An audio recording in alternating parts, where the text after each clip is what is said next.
હવે આપણે ગ્રેવી છે તે સડી ગઈ છે. હવે આપણે તેમાં બધા મસાલા નાખી દઈશું.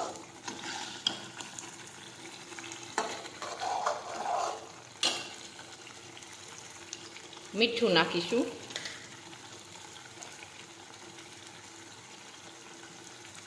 હળદર નાખીશું. જીરું નાખીશું.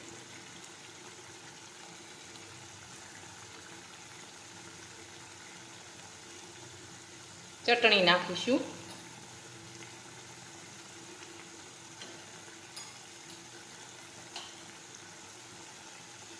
કાશ્મીરી ચટણી નાખીશું. હવે આપણે બધા મસાલા છે તે મિક્સ કરી દઈશું.